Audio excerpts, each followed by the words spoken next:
We're back on again. And we're watching Richard Pryor. So we're going to put down a supreme legendary comedian. We're going to watch this guy. He's one of my favorites. What's happening, blood? This is Dub 1979. Jesus Christ, look at the white people rushing back. White people don't care, Jack. Just come out anyways. Say, fuck it, we're going. I don't give a shit.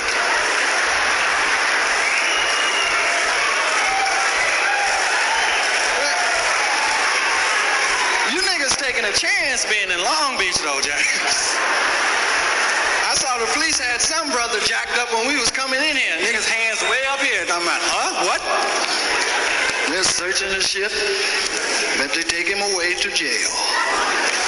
Go to jail in Long Beach is a motherfucker. Where you at? I'm in Long Beach. Shit, we ain't coming down there to get your ass out.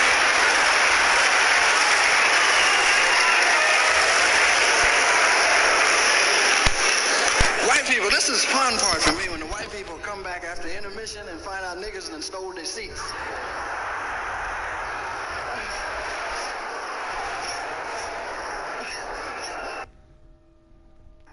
Well, I see yours. I'm a big too.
This concert was recorded live at Terrace City, Long Beach, California.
the bathroom.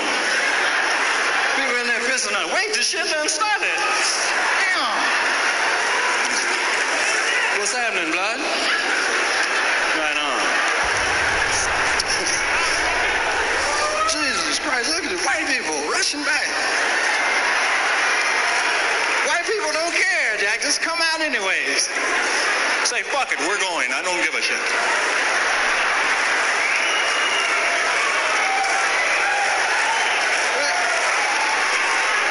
You niggas taking a chance being in Long Beach, though, Jack. I saw the police had some brother jacked up when we was coming in here. Niggas' hands way up here. Talking about, huh? What? They're searching the shit. Bet they take him away to jail. Go to jail in Long Beach is a motherfucker. Where you at? I'm in Long Beach. Oh, shit, we ain't coming down there to get your ass out.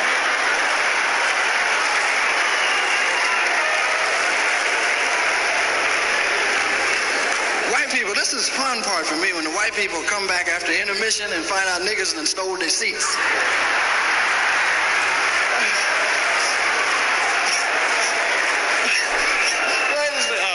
Weren't we sitting here, dear? Weren't we, I believe, we were sitting here, weren't we? Yes, we were sitting right there. Well, you ain't sitting here now, motherfucker.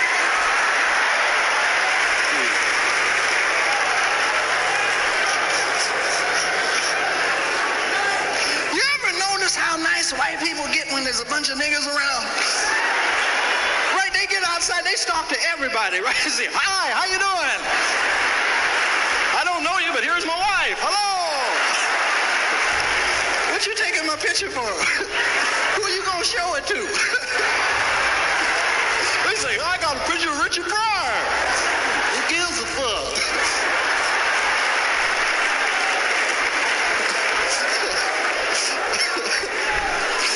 Sit your ass down.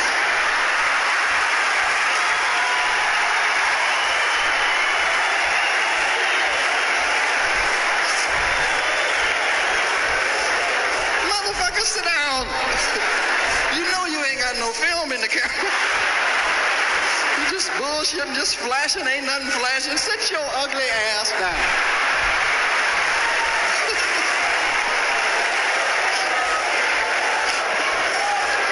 Thank you. Right to your seat, exit. No, it's funny though, man. White people be funny. And you ever notice, like, you be the only nigga someplace and you go with white people, they be funky, right? They be you want to move out of the way, fellas? Excuse me? Thank you very much. Taking up all the fucking area. Jesus Christ.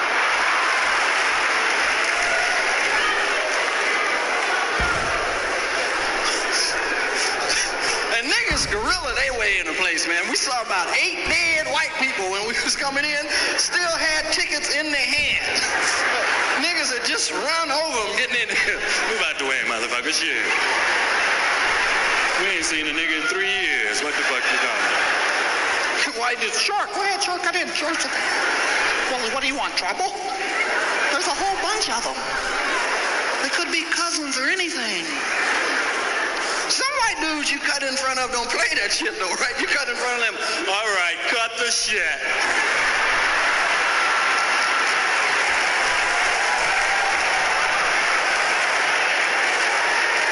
Just cut the fucking crap. Hold up. I love when white dudes get mad and cuss, right? Because y'all some funny motherfuckers when you cuss. Right? They be saying shit like, yeah, come on, peckerhead.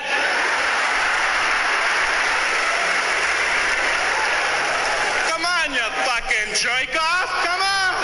Son of a bitch, come on.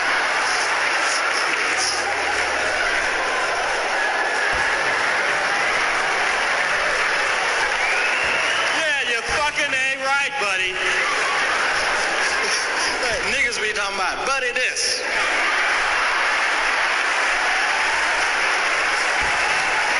Yeah. You want to buddy something, buddy up on his head. Black men will grab them dicks, Jack. I don't care. Niggas be walking down the street, they gonna hold their dick, Jack. What's happening, bro? Ain't nothing to it. Shit. You know how it is. I'm just hanging on.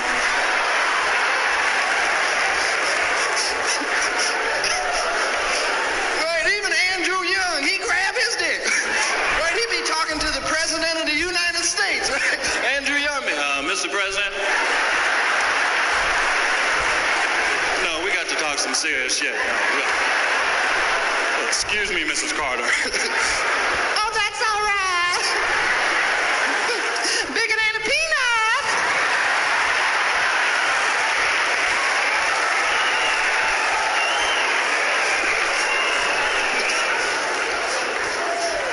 Patty and I want to say we're really happy that you come out to see us tonight. We mean that from the bottom of our hearts. Thank you.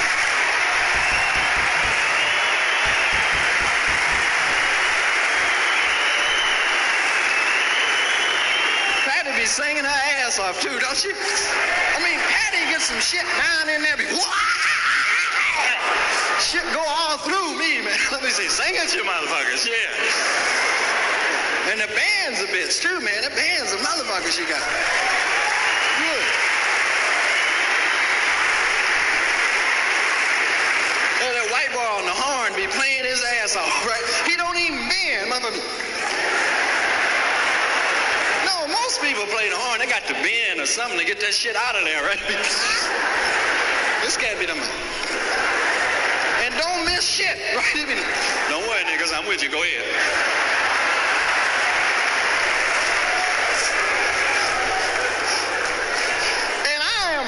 Personally happy to see anybody come out and see me, right? Especially much that I done fucked up this year.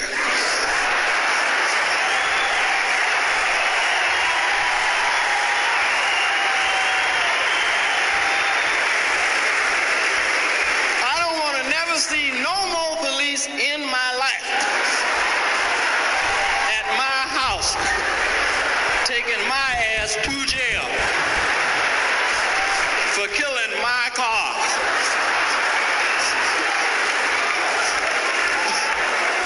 It seemed fair to kill my car to me, right? Because my wife was gonna leave my ass. You know, I said, not in this motherfucker, you ain't. No, Lord. No, if you leave, you be driving them hush puppies you got on. Because I'm gonna kill this motherfucker here. And I had one of them big old magnums, you know that noise they make when you shoot something. I shot a tire, I said, tire said, It got good to me. I shot another one. And that vodka I was drinking said, go ahead, shoot something else. I shot the motor. The motor fell out the motherfucker, right? The motor said, fuck it.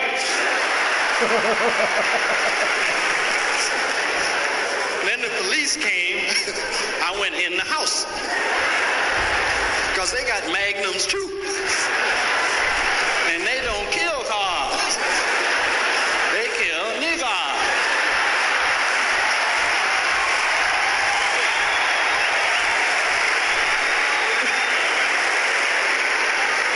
Police got a chokehold they use out here though, man. They choke niggas to death.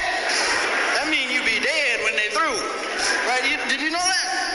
Wait, the niggas going, yeah, we know wife. No, I had no idea. Yeah, two grab your legs, one grab your head, it'll snap. Oh shit, he broke. Can you break a nigger? Is it okay? Let's check the menu. Yep, H, you can break a nigger right there. See? Let's drag him downtown. Nope. And they got them dogs that sick on your ass, right? Them German shepherds and shit. Nasty motherfuckers, right? Some places they got them Dobermans, Doberman pinchers. Them some bad motherfuckers. They fast too. They catch the average white boy.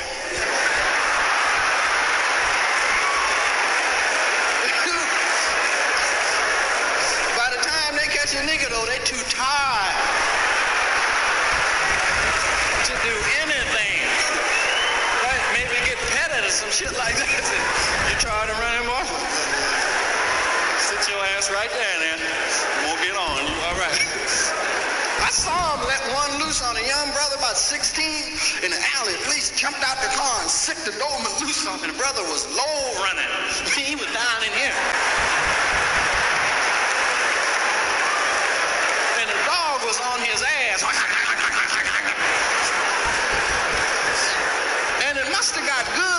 brother because he shifted into overdrive on the dog. Yeah, the brother had a cap on. He just went.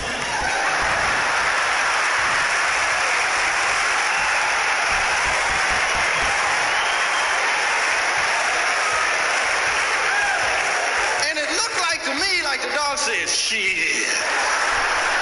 Motherfuck that nigga, man. Shit, he gonna kill me out here. Shit. Give me a biscuit, shit.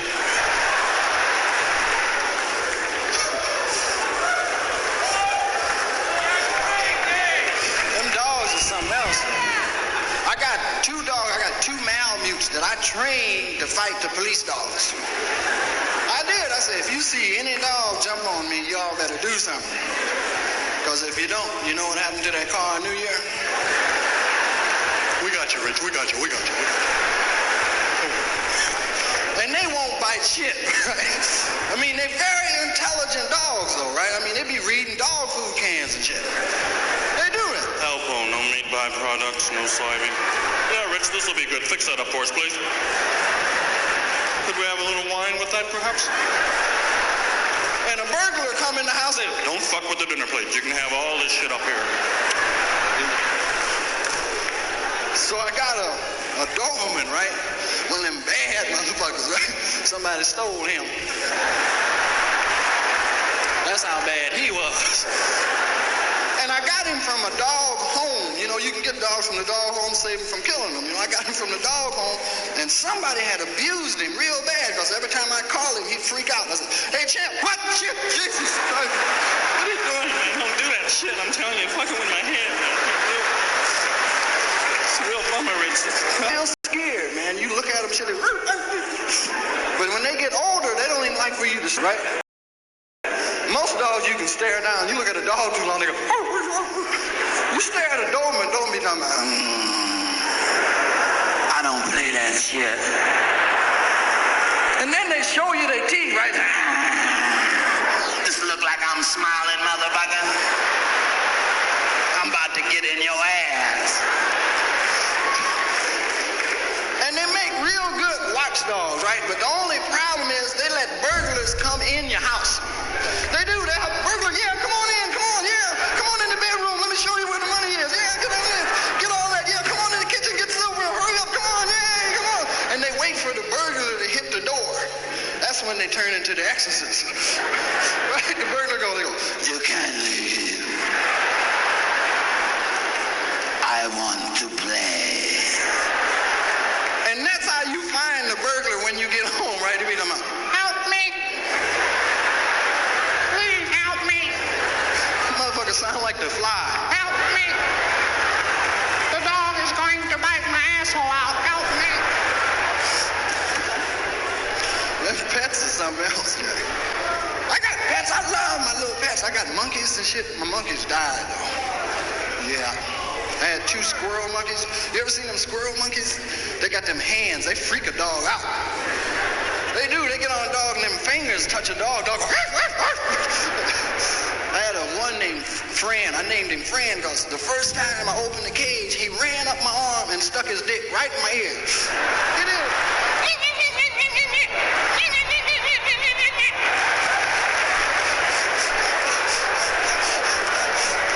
It felt like a wet Q-tip, right?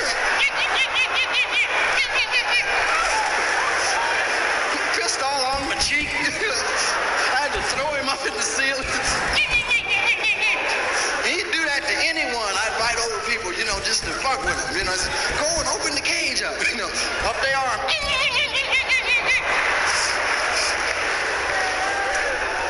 I remember one time this guy from Warner Brothers was coming over. He's going to do a film with me. And he came over and he opened the cage. And I said, don't open the cage. I'm like, Hey, well, you won't be doing any films at Warner Brothers. That's for goddamn sure. Want to get this monkey's dick out of my ear, Rich? Jesus Christ. Come on, dear. Well, put something over my head there. We'll just say it's a hump. Let's go. so I got him a woman, you know, because he was fucked up. I got him a woman called her sister, right? He did the same to her, run right in the cage. She said, freeze. First thing, I got to show you where the pussy is.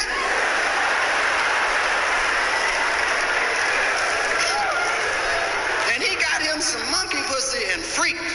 He just went out of his mind, man. At night, he'd be up and unlocking the cage and shit. And then they'd run away and stay 2 and 3 days, right? And you could hear him in the trees. Sometime far away. Sometime up top. Finally, about the 3rd day, he came in. He was fucked up, right?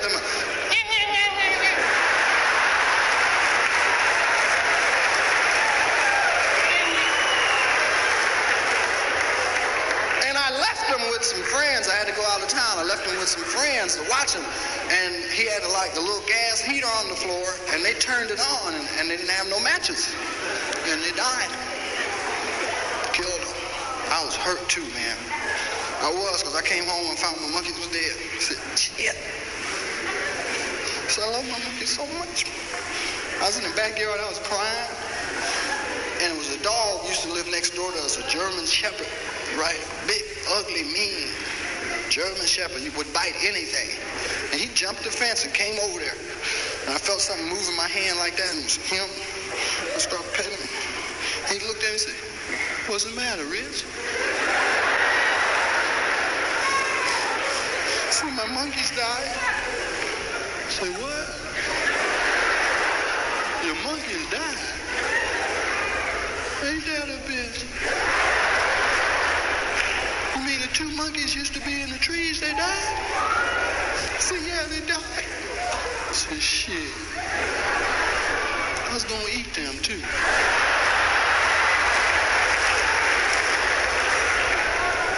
He said, don't linger on that shit too long. You know, it fuck with you. I said, I'll try.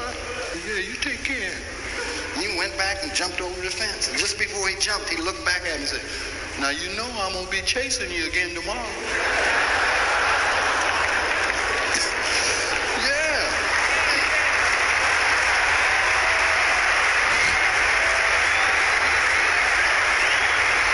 See, I love pets. I do. I got like a miniature horse. You ever seen them? A miniature horse about this big? Full grown. That's as big as ever going to get. Yes, ma'am. I'm not lying. This is named Ginger. A friend of mine, Bert Sugarman, gave me this horse. He helped me produce my TV shows. He gave me this horse instead of money. And the horse is nice, but it don't do nothing. Horses don't do nothing when they're that little, but eat and shit. And horses shit while they walk. They do. They be wondering. And steam be coming off of horse shit, yeah. Horses got some terrible flies, don't even fuck with horse shit. Fly be talking about,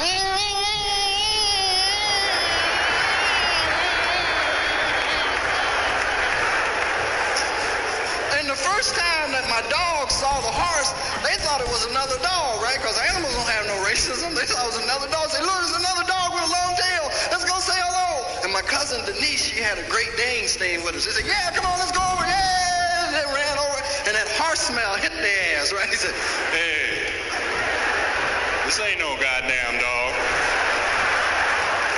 Right? The Great Dane said, I don't know what it is, but I'm gonna fuck it.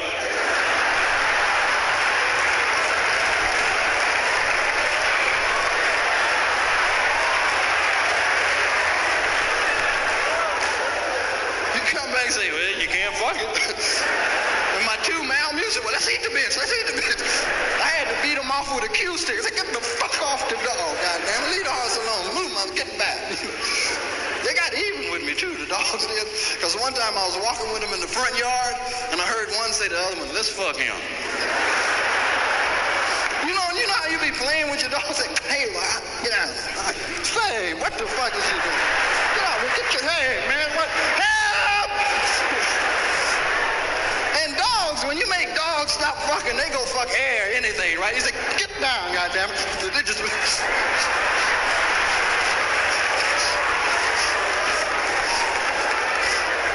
Do you remember when the animals used to get hooked up when you was little? That was some funny shit to me, Jack. Because they'd be in the middle of the street, didn't know which way to go, right? He said, well, make up your mind, shit. There's a car coming. I always thought women should have that kind of pussy for rapists. You know, the kind of just lock up. Right? Because that's some vile shit to take somebody's humanity like that anyway, right? At least y'all, the pussy ought to be able to lock up, right? Say, whip. Okay, let's go. Come on. tighten up. Just keep going. Come on.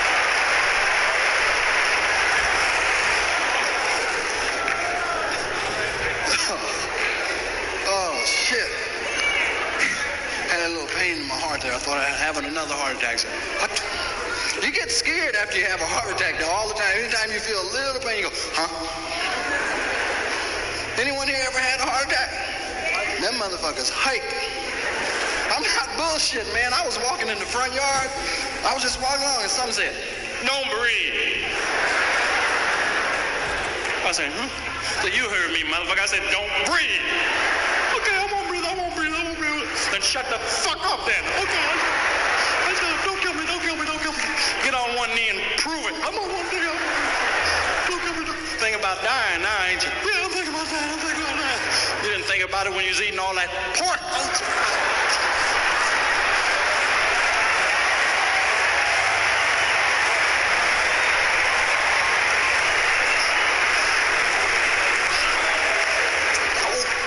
You know black people got high blood pressure anyway, don't you? Yeah, I know. Watch your diet. Don't kill me. You be thinking about shit like that when you think you're gonna die. Don't kill me. You put an emergency call into God too, right? Can I speak to God right away, please? Right, always some angel talking about, I'll have to put you on hold. And then your heart get mad if it find out you was going behind its back to talk to God. Your heart say, was you trying to talk to God behind my back? No, you's a lying motherfucker, you was.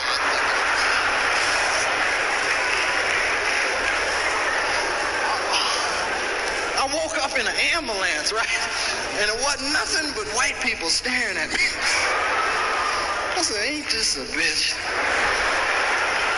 I done died and wound up in the wrong motherfucking house.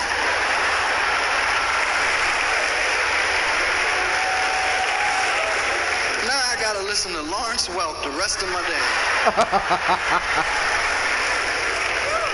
But them paramedics can save your ass, you know, they really are something, man. They are, man. You have to give them a lot of credit. They're good. They say civilian people, we can save people, you know? Give mouth-to-mouth resuscitation. I don't know. You know what I mean? Because if I'm walking down the street and I see some motherfucker laid all out and slobber and shit hanging out his mouth, he ain't gonna make it. You know what I mean? I'm gonna say, bro, I don't think you gonna make it. Unless you can get somebody to wipe that shit off your mouth. Because you could be giving somebody mouth-to-mouth resuscitation and they die and death ease down your lungs. Death don't give a fuck where it go. And it get 2 for 1. That's a good day for death. And if you ever have to go to the hospital, which I hope you never do, carry your own piss with you. Because that's what they want. As soon as you get in the hospital, they want some blood and some piss. You always have the blood, but you never have the piss. And they get mad at you. You're not going to leave her till you piss in that bottle. And you never can piss. You ever tried it? So can you turn on some water, please? And if you do start, you need 8 or 9 bottles, right? Nurse! Hurry up, I'm not going to make it! And they be so nonchalant with your piss, right? They be talking about, this your piss? Thank you. Could never grab nobody's piss like that, Jack. I'd have to have some prongs and shit before I grab some piss. Where I be going? All right, I'm going in to get the piss now. All right, I have the piss. Clear the hallway. I'm coming through. Everybody, back off, please.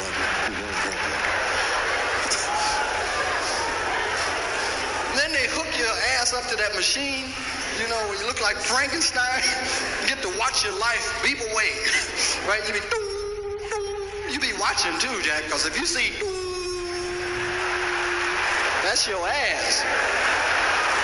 Right? I woke up one morning, I saw, I said, ah!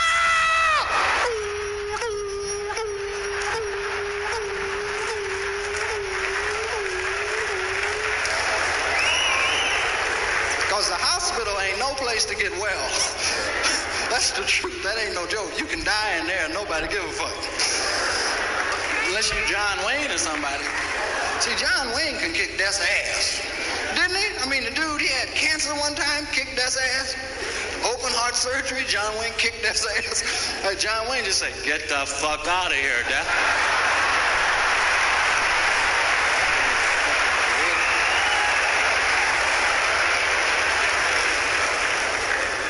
See, they filming some shit I wanted to tell y'all. I mean, it's like you didn't know.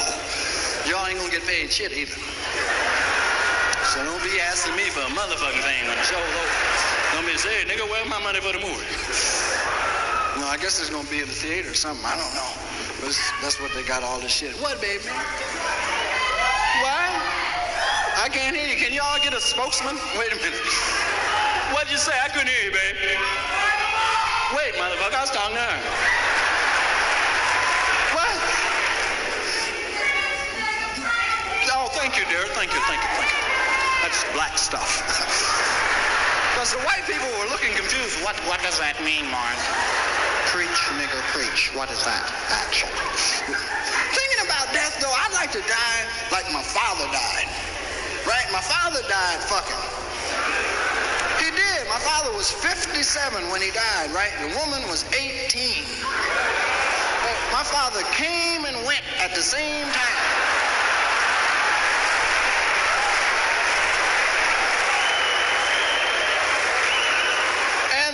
And the woman that he was making love to, right, couldn't give away no pussy for 2 years.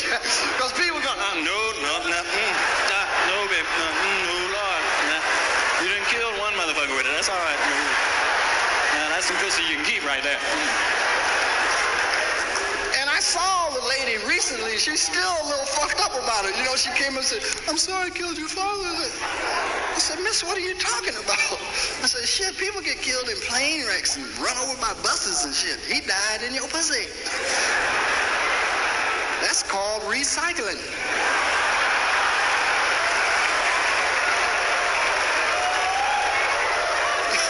You know, I just figured God must have loved my father awful lot to let him go out like that.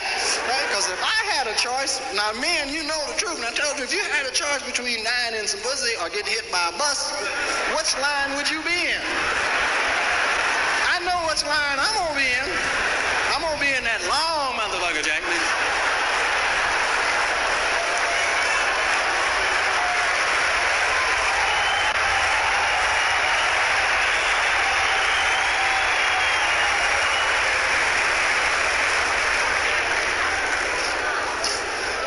Something else too, because black funerals are different than white funerals, right? You know, white people have funerals. You don't give it up at the funeral. You do. I mean, you love your dearly departed as much as we do, but at the funeral, you don't. You be.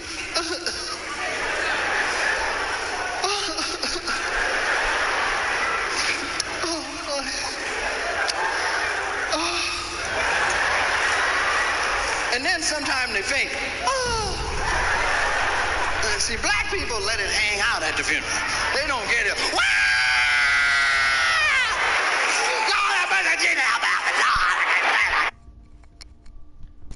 Pause that shit. 'Cause I gotta see what the fuck going on in this motherfucker here. I'm confused.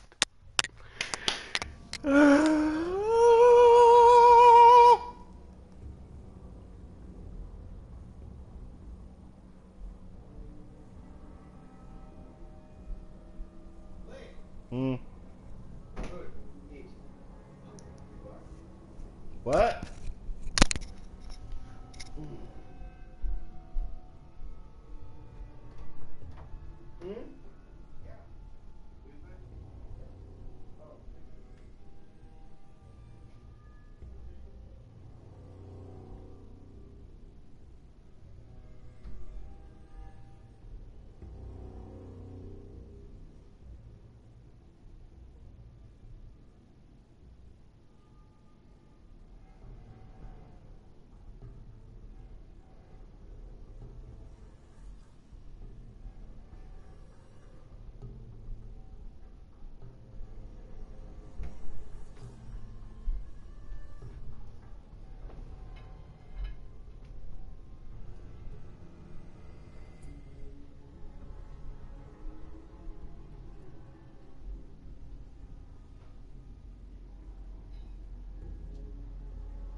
Enough of that Richard Pryor show. It's time to get back to on my mission. I had myself home distracted. You know what the fuck I was doing. Alright. Let's go.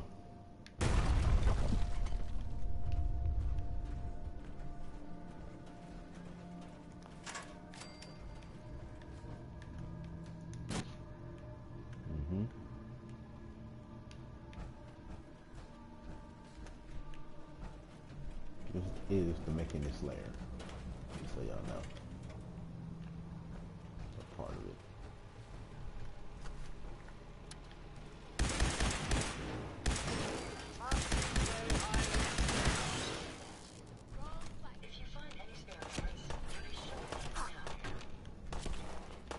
What up, nigga?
Mm-hmm.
Mm-mm-mm.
wants me to find out what makes you tick.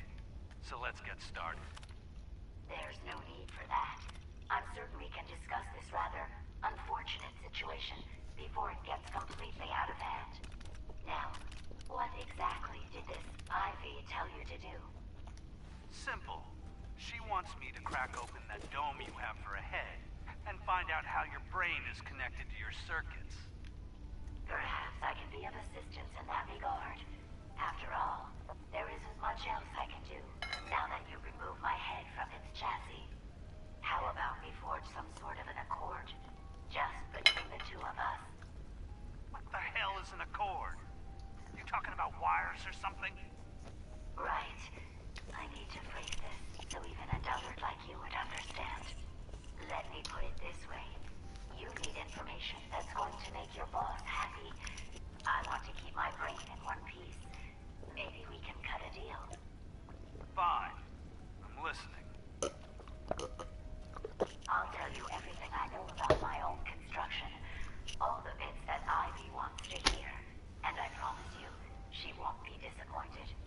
In return, you keep those tools away from me and put me back onto my body.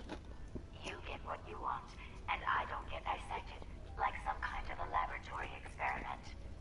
Do we have a deal? Well, that would save me a lot of time. Ivy doesn't like waiting. Tell you what, you start talking, and I'll stop drilling. After I tell Ivy everything, we'll see how happy she really gets. But I think I'm gonna leave your head in that machine for now. Just in case you decide to get any smart ideas. How's that for a deal? I suppose it will have to survive. I mean, yeah, it's a deal.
don't look like the typical parts scavenger type to me. I calculate a 98.8% chance that you're looking for the mechanist. If I'm correct, and I usually am. Ah, I could definitely use the help. I thought you might say something like that. Now, how can I put this as simple as possible so someone at your processing speed can understand? In order to find the mechanist, you're going to need more than just my radar beacon. You're going to need access to the facility. I'm willing to provide said access, but you'll have to fulfill two simple conditions. One, you need to get me as far away as you can from these lunatics. And two, find me a new body. Once both conditions are satisfied, I'll gladly provide you with everything you need. Do we have a deal?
You don't. You're just going to have to trust me. So, do we have a deal? Deal. A wise decision.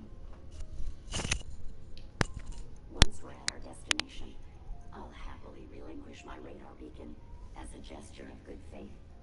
Now, I strongly suggest you stop loitering in the middle of a hostile location and get us both out of here at once.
Alright.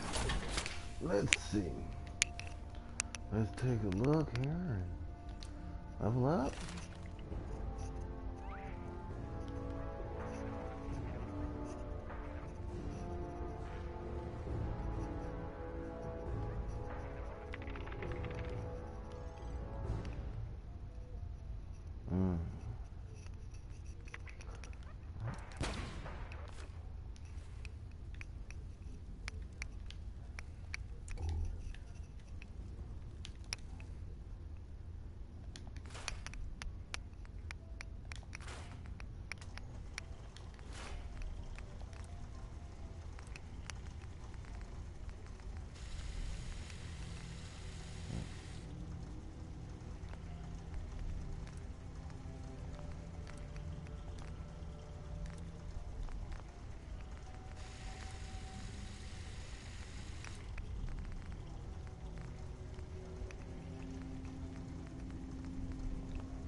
Huh.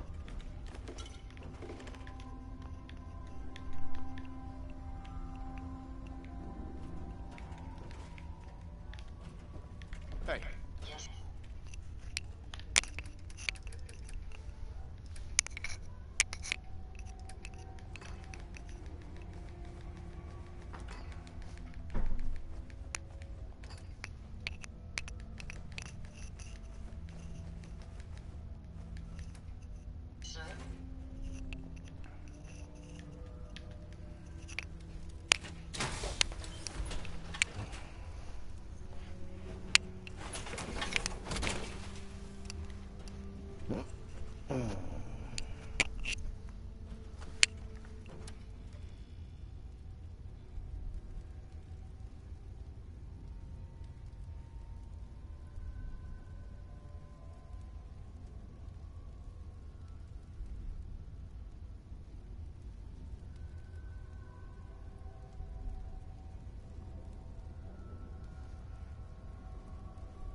assume you wanted it open hand because I can ball it up for you. No. Thank you, Joe.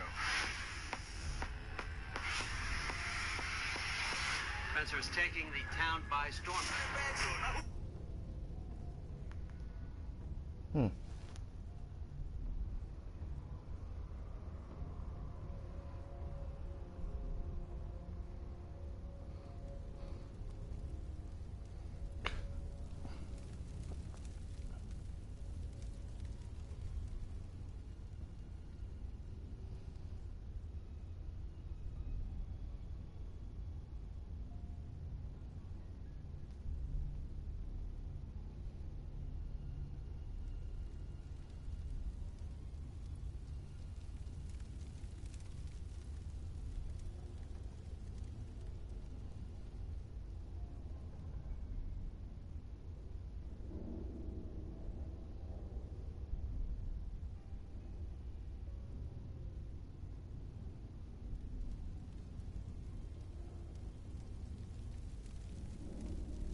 Watch the tripwires. I'd rather keep myself intact today, thank you.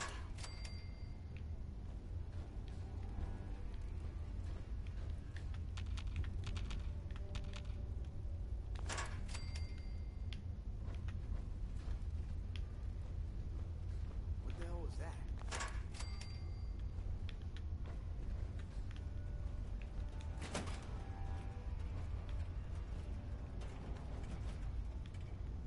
This is bullshit. What the fuck was that?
What's up, Sandy?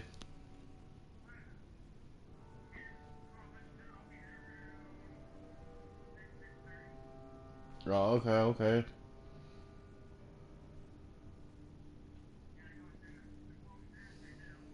Okay. Alright, alright. See you when you get there.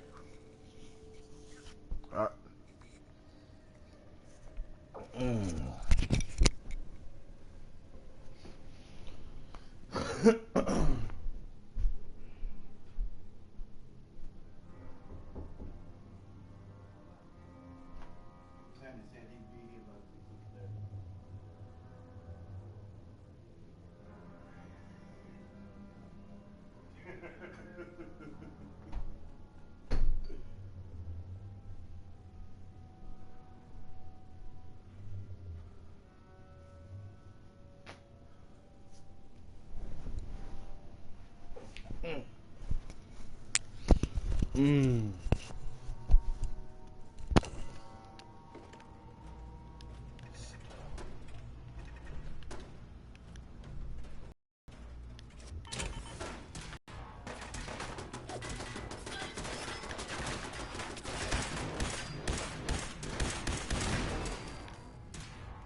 effort could have an impact on the odds.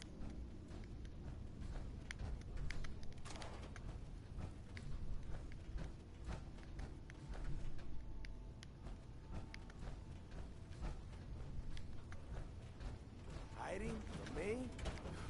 Get a grip on yourself.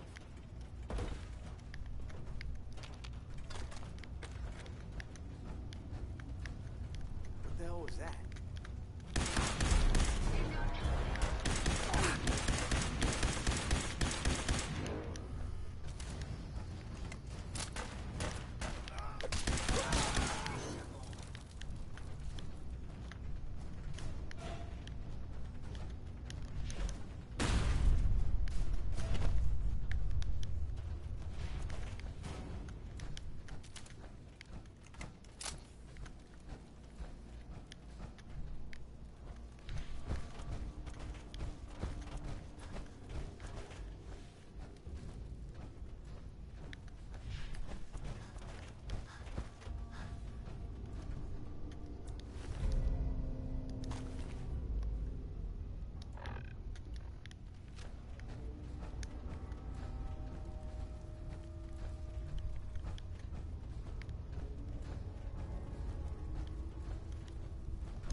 one that ripped my head off.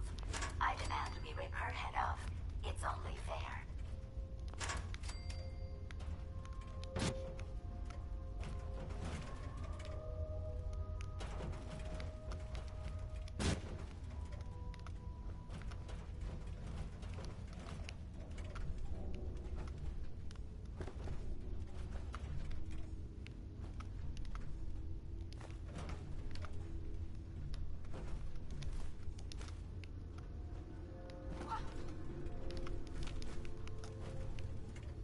Contact.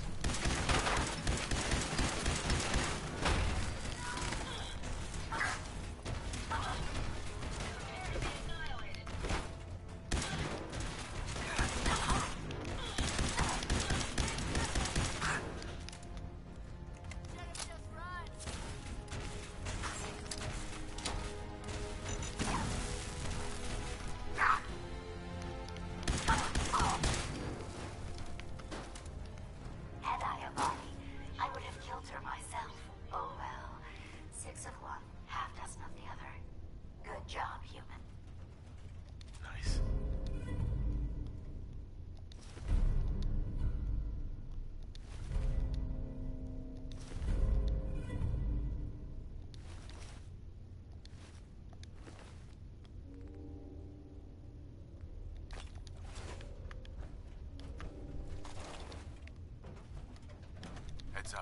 of service.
Heads up. Sure. Go ahead and take a look.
Thank goodness we are out of that hole. Don't think your job is done. I refuse to cooperate until you provide a body that meets my standards. Look alive. Here you go, Ada. The final radar beacon. I'll need that head back when you're done. Of course. Shouldn't take but a moment. There you go. Still in one piece. I'm not sure why you want the head back. All we needed was its radar beacon.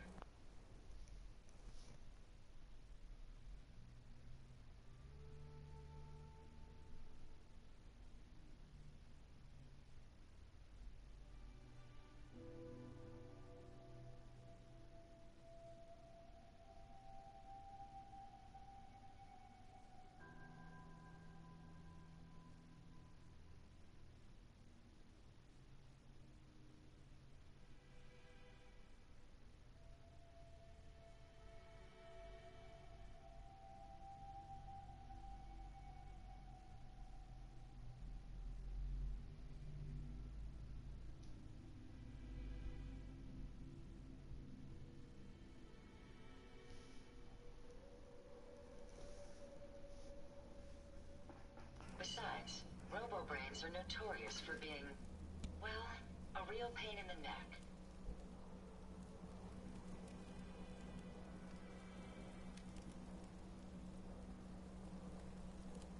Now that you have the final radar beacon, will it be enough to track down the Mechanist's location? I certainly hope so. I've already started the calculations while we've been having this conversation. That still doesn't explain why you need that head back.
We still need it, Ada. I believe it can help us access the Mechanist's facility. Of course. It makes perfect sense that the Mechanist would not only keep its location a closely guarded, but would secure it against intrusion as well. Failing in my duties, I chose the route we took the day we were attacked. Perhaps if I had selected an alternate route, they'd still be alive. Sometimes I wish that Jackson had programmed me with my personality mode set permanently to disabled.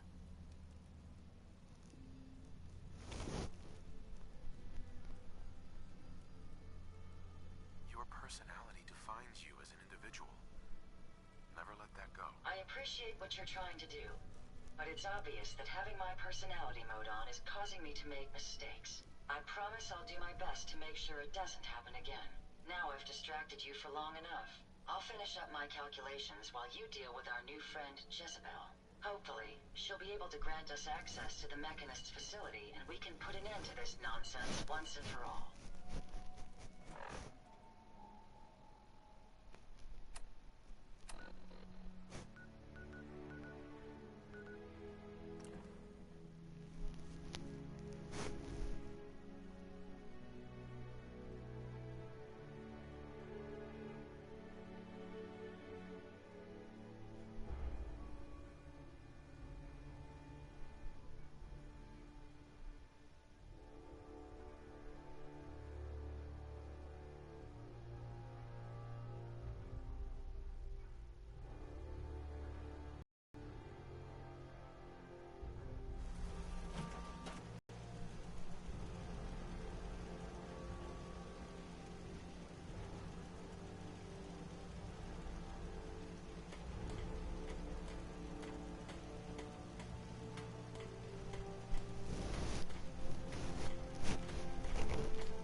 alive. What can I do for you?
Codsworth. Shall I accompany you, sir? No, not now. All right, then. Never fear, sir. I will ensure your safety to the best of our ability.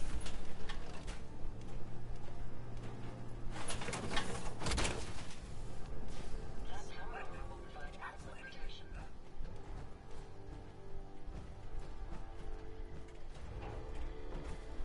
Interesting.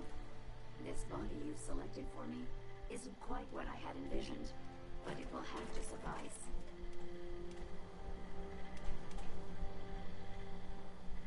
I'm sorry you feel that way. It's the best I could do. Yes. Well, it's certainly better than being stuck to a machine surrounded by rust devils poking and prodding me for their look. It's obvious we don't care, so why don't you ask me everything you wanted to know, and then I'll be up.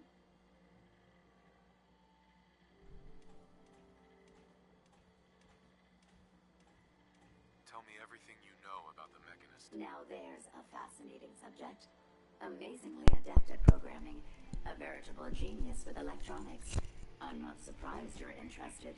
I've been dutifully carrying out the Mechanist's instructions to help the people of the Commonwealth for quite a long time.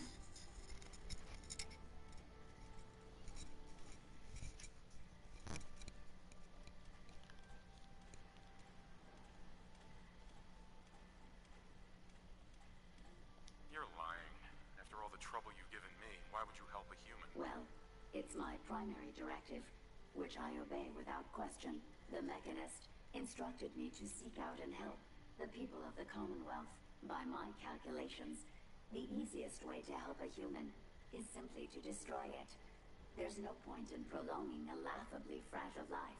It's the most efficient way to assist them. Any other effort to help tends to result in numerous complex side effects.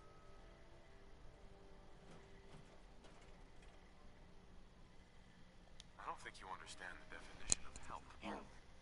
To give or provide what is necessary to accomplish a task or to satisfy a need. I'm doing exactly as I was instructed. Assisting a human to the best of my abilities only affords a 25% survival rate.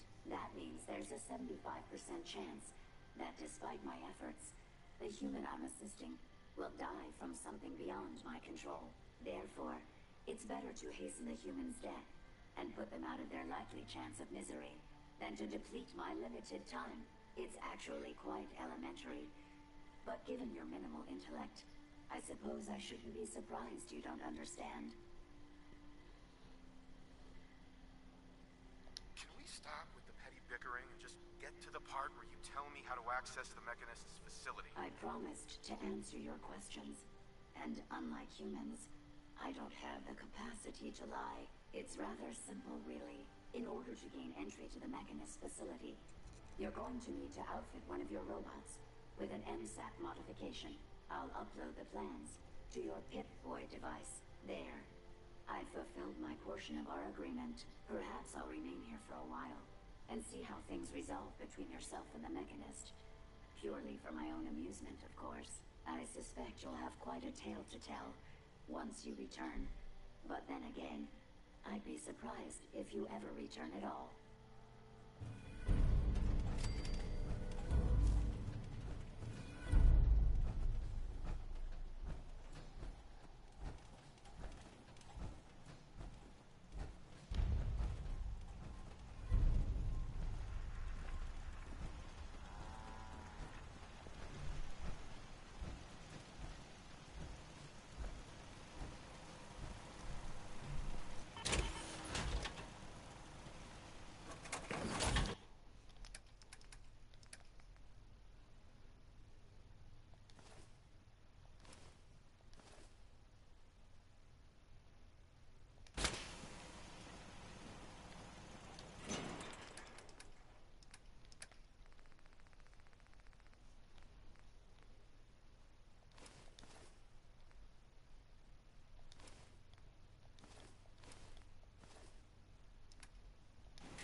Man, those motherfuckers are dead, man.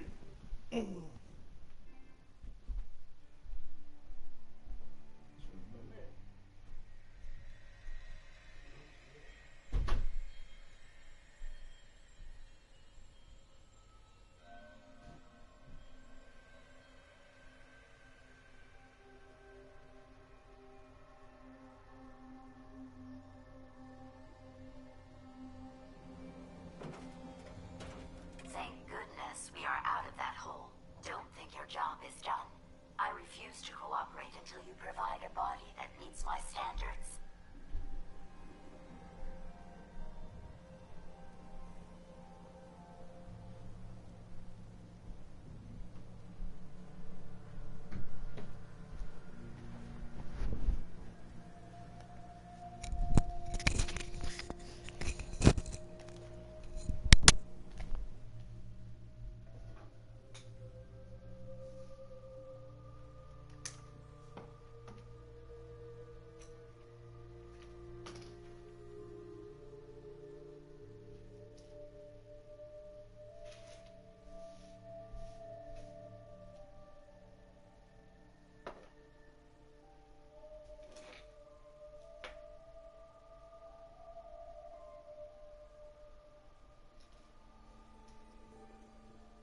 what I'm doing, nigga, I'm hitting the weed. Had to. Stressing. Because I'm thinking about my past. One thing I hate, people know, I hate thinking about my past. It hurts. It really, really hurts. Okay. So now how I'm making this.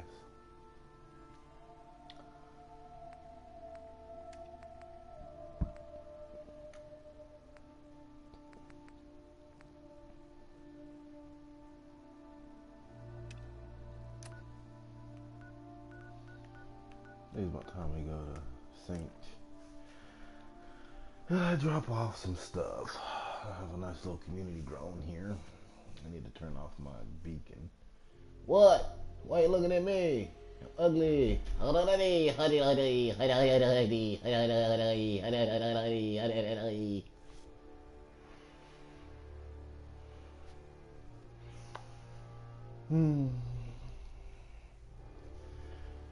Oh man.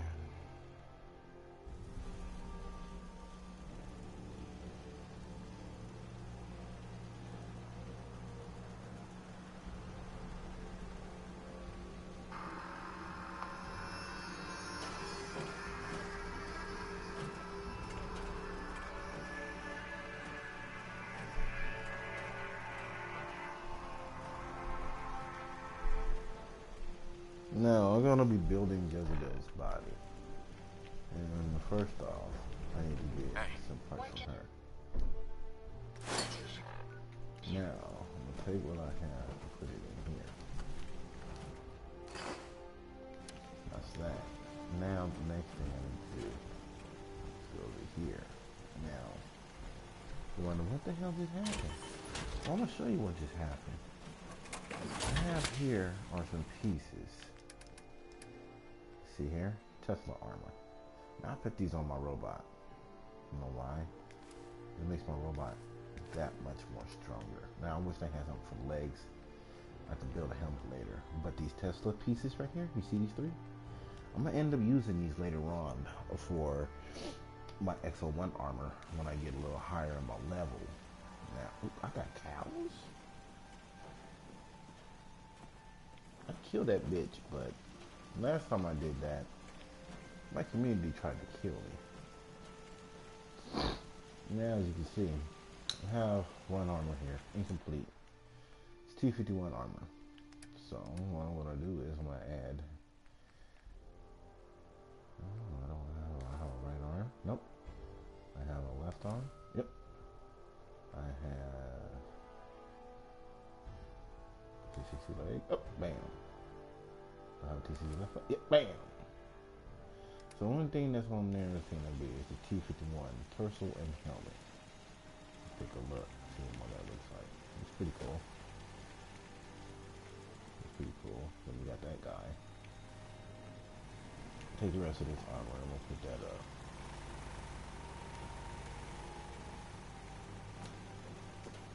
Tesla armor. Now anybody that attacks me will automatically get hurt. They wounded. They wounded themselves. You can't attack me without fucking yourself up. That's the way it goes. Now, I'm gonna go. I have this other armor, but we don't want that no more. We want this one. Why? Because I'm just dude. Now my other armor, I left it back at that satellite array place up underground. I'll retrieve that later on in the game. But for now, I'm gonna come in here and I'm gonna redo some shit. Now, you see this blade? Now, there will be another one later on in the game. I don't want this one. Man, I want to fuck with it. You see that? 25, and I'm cutting your ass up. Damn, I should just do it. I can't. Mission Handy Buzz Blade.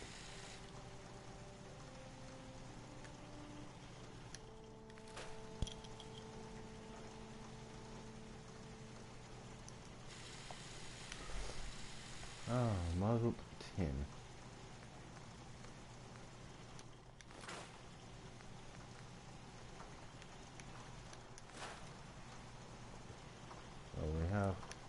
Tesla rifle. We'll put this up. Save it for later. That's gonna be a project one. Now I'll show you what I'll do. Yeah, right in here. Now I need to. You know what? I'm gonna do something else.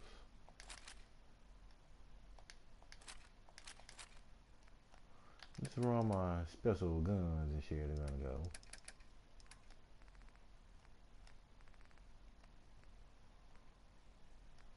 Tesla rifle.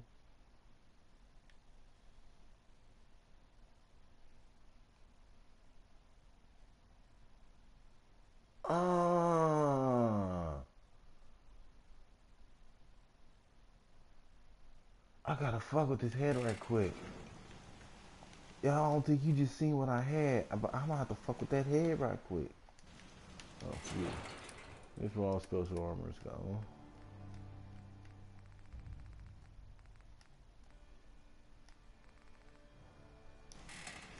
What do that? Let me find some people.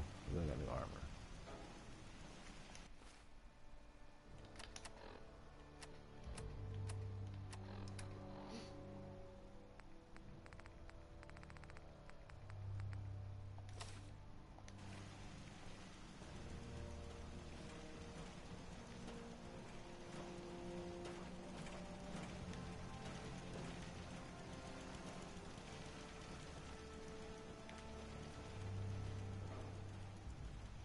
Oh, here's a guy. And who is this? Can it wait? Let's trade some things. I've been wanting to put something on you.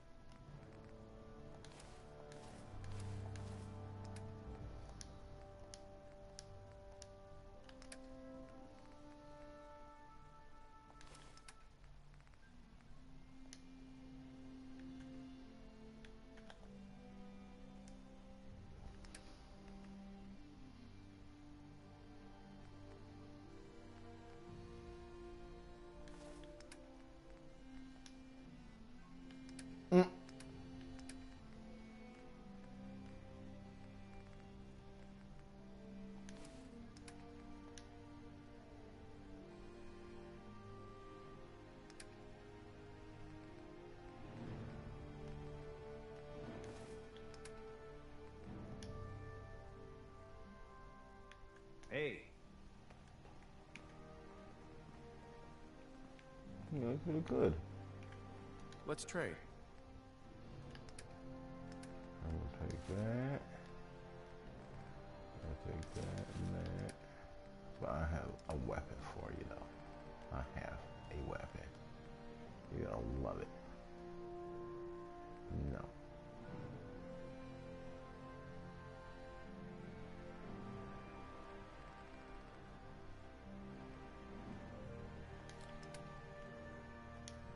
I'm busy. But like I said, I have to play with it before I give it to anybody else.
Just looking to trade a little.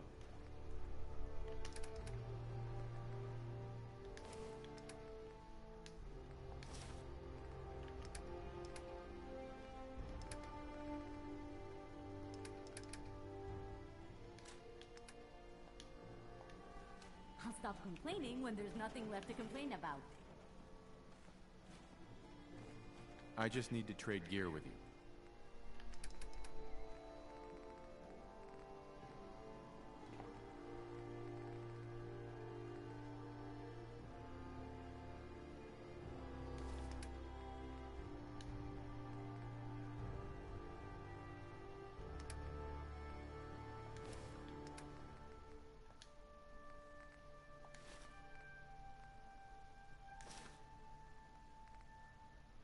Sure, let me just stop what I'm doing to talk to you.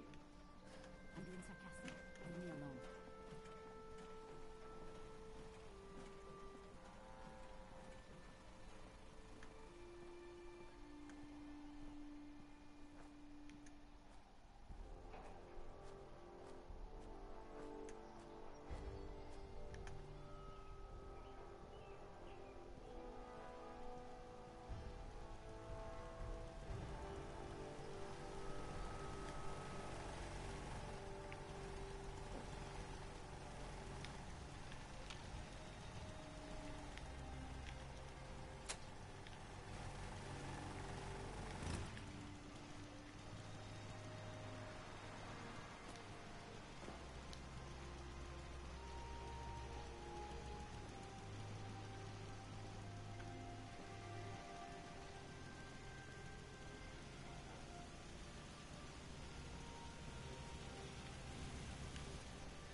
of service. Here you go, Ada. The final radar beacon. I'll need that head back when you're done. Of course. Shouldn't take but a moment. There you go. Still in one piece. I'm not sure why you want the head back. All we needed was its radar beacon. Besides, robo-brains are notorious for being, well, a real pain in the neck.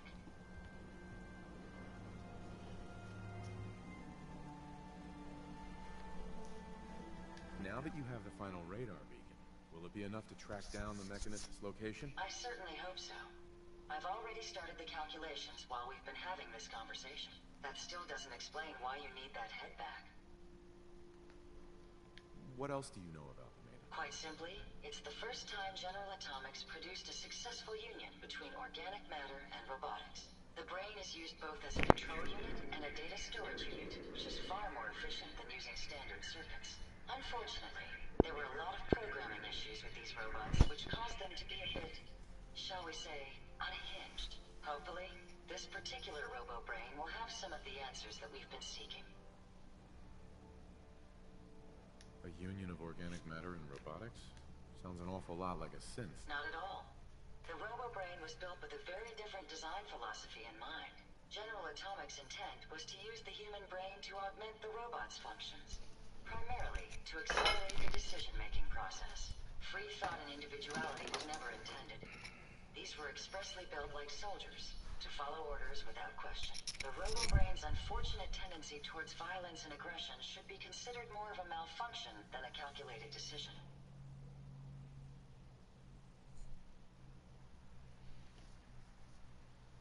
We still need it, Ada.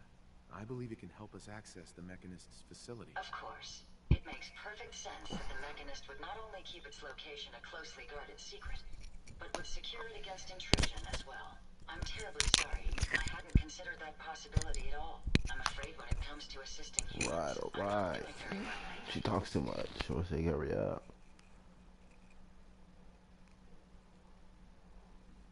Don't be ridiculous. If it wasn't for you, we couldn't have gotten this far already. That's kind of you to say. Ever since I let my friends die in that caravan, I feel like I've been failing in my duties. I chose the route we took the day we were attacked. Perhaps if I had selected an alternate route, they'd still be alive. Sometimes I wish that Jackson had programmed me with my personality mode set permanently to the Let's start the show. You can't have a conversation about sketch comedy series without mentioning this comedian's short-lived show. Well, shit, if you was here a little bit more. Like Arnold is tearing his family apart. Welcome to WatchMojo.com, and today we're counting down our picks for the top 10 sketches from Chappelle's show. Come on, nigga. Yo, nigga, come on, it's me, it's Dave. We black actors, man. We gotta stick together. We black actors. For this list, we're taking a look at the defining sketches from this acclaimed comedy show that was never afraid to tackle society's most controversial hot topics. So call us. Because at the end of the day, Wu-Tang Clan ain't nothing to fuck with. Wu-Tang Clan ain't nothing to fuck with. Wu-Tang Clan ain't nothing to fuck with. Number 10.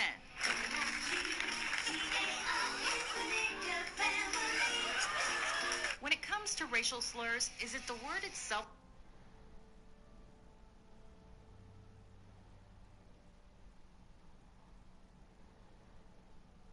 Did I misinterpret?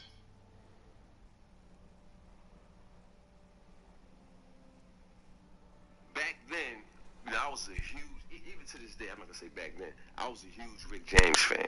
When I was in the Navy, I had all of his joints.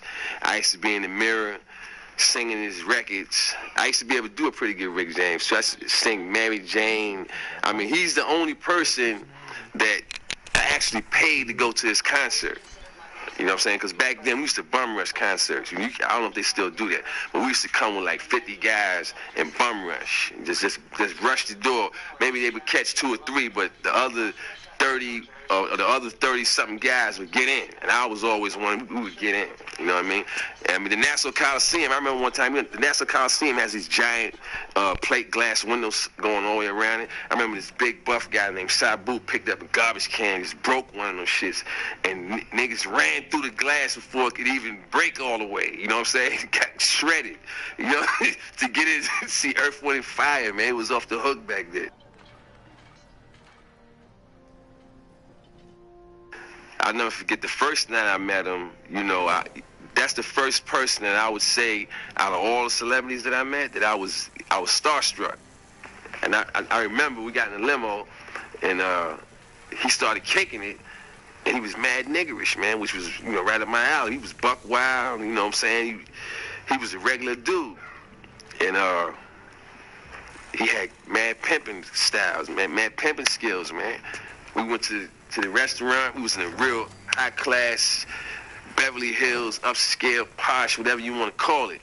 And he came in and was talking to the whitest, blondest, blue-eyedest, most purest American apple pie eating white woman, like this. Come here, bitch. I'm Rick James. Licked the whole side of her face, man. What'd she do? She was with it. He boned her after that, man. He boned her after that. It was none of the things you would think would happen if a black man does these, walks up to a white woman and licks the whole side of her face and calls her a bitch. All right? What other wild stuff you seen him do with women? Oh, man. I seen him tell women, pull out their titties. You know what I'm saying? I seen him tell women, order women to serve another man, give him a blowjob. I seen him do it all, man. Anything that's part of something you would think a pimp would do. And this wasn't a pimp, this is a rock star. It wasn't no pimp, it was just a straight up player, man. He wasn't trying to, it was like, that's how he was rolling, man. And the women was all with it, man.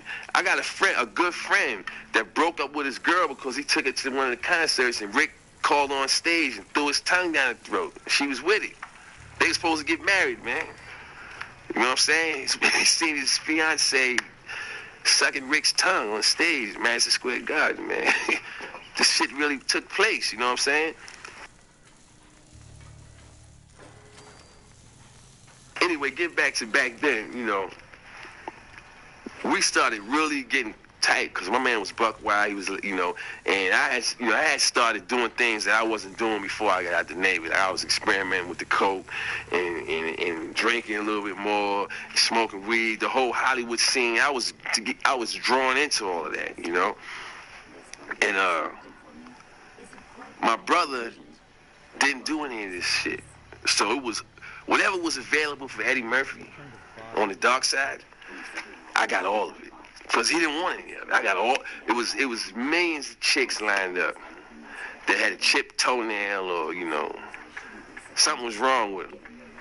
That's all it took with him, chipped toenail. I don't care how fine she was, man. Toenails chipped. You don't want her? Fine. I was having them. You know what I'm saying? It was all kind of cats wanting to hang out with kilos of blow. He didn't want to do blow. Oh, you want to hang out with them? It was Jamaicans with bales of weed like this. Man, I give you all you want for free. No, just hang out with me, Eddie. He wasn't with it. You don't want the weed? Fine. I was there for all that shit, man. And Rick James was the embodiment of all of that by himself. He had the weed, he had the chicks, he had the drink, he had the location. He's the first person who I went to his house. He had a pool in his living room. All right? It wasn't no separate. It was in his living room. It was a gigantic pool with plants all around it. I bugged out, man, from that whole shit. You know what I'm saying? I'm hanging out. We go up to his house for the weekend and got snowed in. And his house was like, it was one big mansion. Then it had connecting joints to it. You know what I'm saying? And each one in the house was filled up with women. You know, the Mary Jane girls in this one, Val Young in the other one. You know what I'm saying? Then the groupies in the next one, and some more groupies in this one over here. And Processing the do-rags is over there. I mean, it was off the hook. It was around-the-clock food. You understand? He had Linda Hunt coming out with whatever you want at 24 hours a day. I had never been exposed to nothing like that. And that was kind of like my first inside look at my man's whole behavior. And he had this thing with me where he used to always like fuck with me, man. I don't know what started it, but he would fuck with me. Like we went up to the house and we snowed in, and he took it upon himself.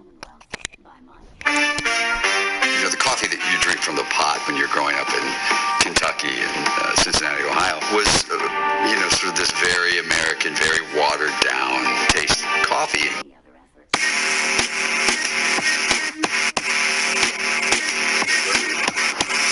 Will not apologize. I will not apologize to all of my people who truly get it. What's up, y'all? All right, this is for round two, baby. Round two, baby. Kind of killed him that first show. Yeah, that's it, man. It was wide open.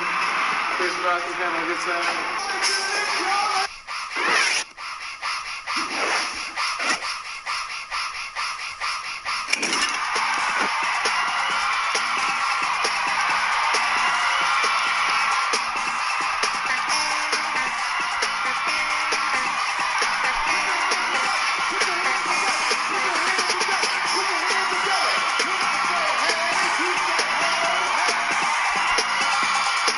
What's up?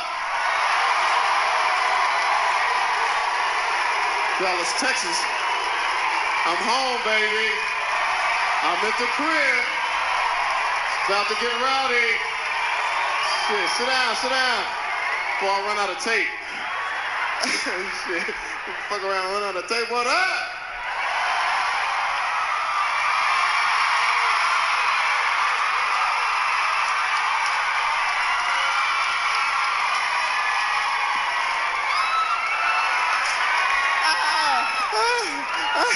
Oh shit, I don't need this shit. Who won? Shit. This motherfucker costs $5,000. Just got the shit out of layaway. I'm gonna throw this shit way in here. Be careful. Black people in Dallas, what up? Past couple years got me upset though, man. They done killed the best rappers we had. Ain't that some shit? The best rappers, Tupac and Biggie, am I lying? Hey, rappers are so mad. That's what's tripping me out. Rappers are so angry. They so mad about it. Even the lyrics has changed. They're so angry. I don't give a shit, motherfucker. Put my gat back up in that ass like a motherfucking hood rat, killing and shooting and fucking and pissing and dick and shit and fuck dick, motherfucker, bitch. That's my new album. That's my new album called Fuck All You Motherfuckers. I don't give a shit.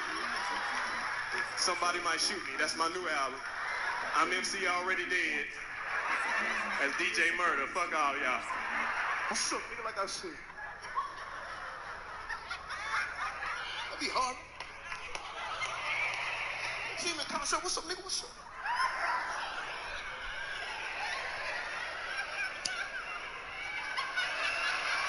Like you see somebody, you know. But you remember when rap was cool? Huh? I don't feel you, Dallas. You remember when rap was cool? Huh?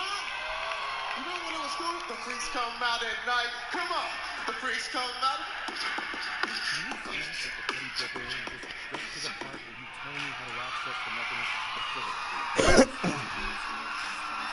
You remember that shit, baby? It was cool, huh? Hell yeah. Don't push me, cause I'm close to the...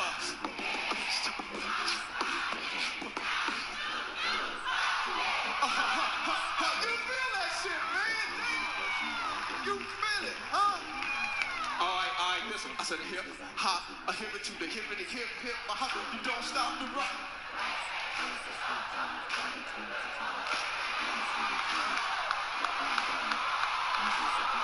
You know I'm gonna give you some rap on that shit, baby.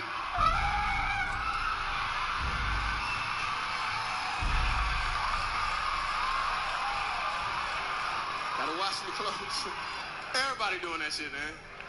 I saw some kids do their mama like that. Hey, mama.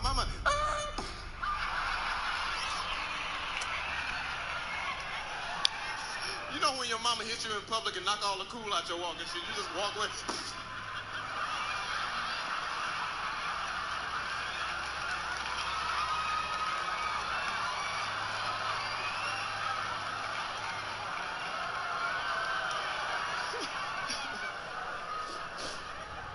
We all need an ass whooping now, don't we? We need a good ass whooping as crazy as our country is getting. Don't we need a good ass whooping? Because black people, we too angry. We too mad. We get mad quick. We can be having a good time and just chilling. Hey man, what up, dog? Somebody look at you, bro. Hey man, hold on, dog. What you looking at? keep your eyes to yourself, man. I ain't play that shit, man. What the fuck wrong with you, dog? You better recognize, fool. Get your motherfucking hands off me, man. I don't play that shit. This motherfucker, you talking about bitch and stuff, man? Quit looking at me, man. Stern. Quit stirring this shit.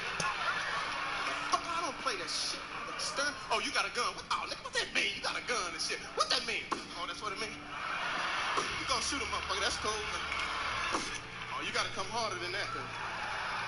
Oh, that's pretty hard. That's pretty hard, dude. You don't know who you fucking with, do you? Nigga, I'm from the west side.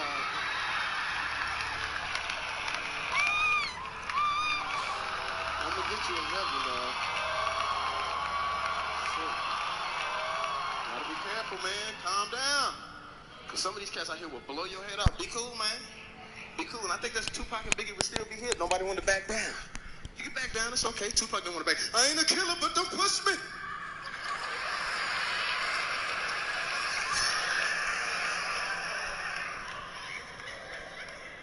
And Biggie didn't want to back down. You know, Biggie didn't know that's real. That's real. Like Puff said, you know, it's real. That's real. I'm serious. That's real. You know. Super Nintendo, Sega Genesis. When I was dead broke, man, I couldn't picture this.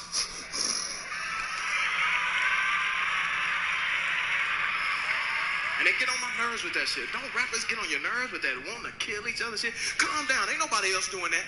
Am I right? No other entertainers are doing that. You know I'm right. You don't see like no country western stars going at it and shit. Am I right? You don't see them like gangsters and shit. You couldn't see like Clint Black and Billy Ray Cyrus going at it and shit. Did you see that shit? Clint like, I, Billy? Heard you talking shit, boy. Fuck around if you want to, motherfucker. I don't play that. Here's what we were thinking. What if you could get a mortgage on your phone? Wouldn't more... I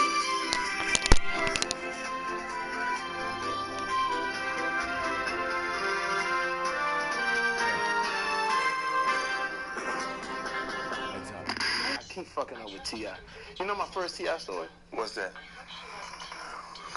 So remember when... I don't know why I'm whispering it. But remember when Puff would throw the big parties and we was in Miami? And the all-white party? The all-white party, but it's New Year's. So I go there, I'm partying, I'm trying to keep up with Puff. I rent a Bentley, nigga. I ain't had no money, so I had to, and the way I got the Bentley, he said, give me a credit card. I said, okay, here, take this one, don't run this until, run this on Tuesday, and then I'm gonna pay cash on this, just to get the Bentley, because Puff was riding around in Bentley. So now I'm in my white Bentley, and, you know, Miami following Puff and shit. Puff is just... He fucking off gas. You like, damn, nigga, hear me get somewhere. You driving too far. I ain't got all this goddamn gas money. Nigga. So we doing extracurricular activities. You know what I mean by that? So we doing extracurricular shit. So I'm at a point to where I'm Ghostface. It's like 3 in the morning. Now I'm this. I'm Ghostface. Fuck everything. It's just me. I'm like this. Fuck it.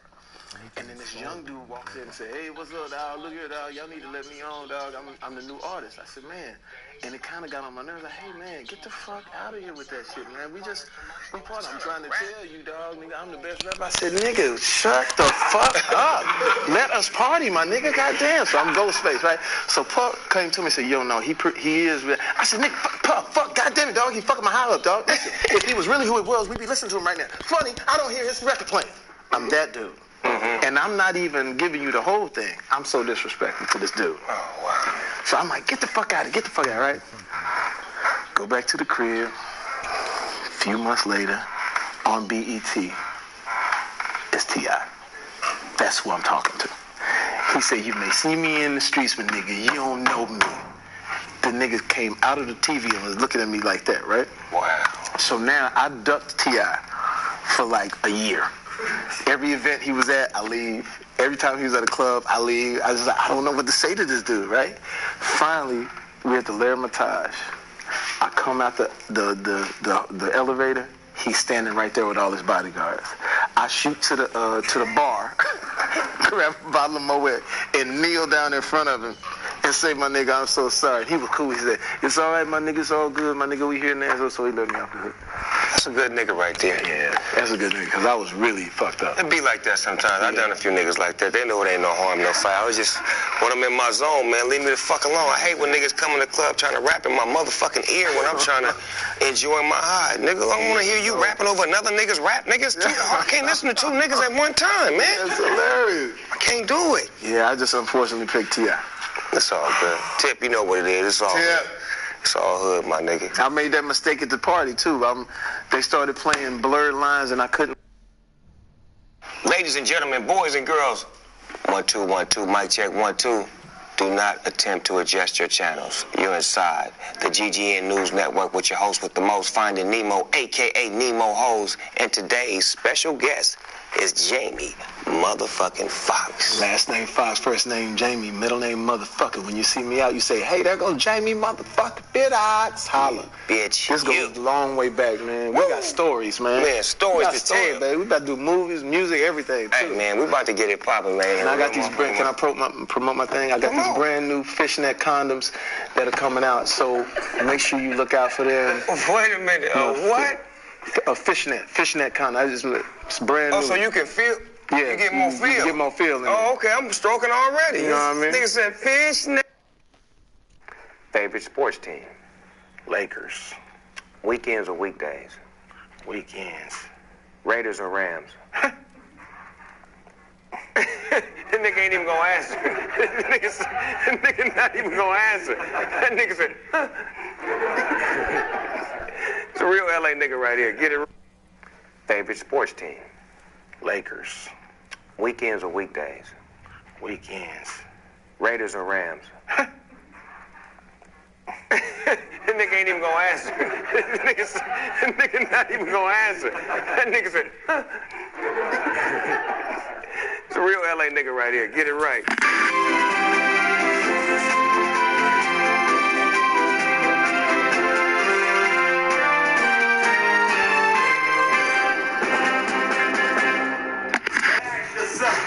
To be equal to. When you hear that, OG, what you think when you hear that record right there? Feel good, you know what I mean? That's that young, ferocious kid. But you still true to the game, though. Yeah, man, you gotta stay true. You still true to the game after all those years. And when you was making that record, you was speaking on like motherfuckers that was, you know, going Hollywood, so to speak. Motherfucker making it and think he was too good to go back to the hood. Yeah, you know, you can't be too good, man. You got to know where you're from. You got to know, you know what I mean? You can't lose your people, man. Mm-hmm. You know, you can't lose sight of this is a facade, this entertainment thing. You know, this is just, you know, here today, gone today, you know, but your family, your people always going to be there. So you can't never lose sight of that. True to the game.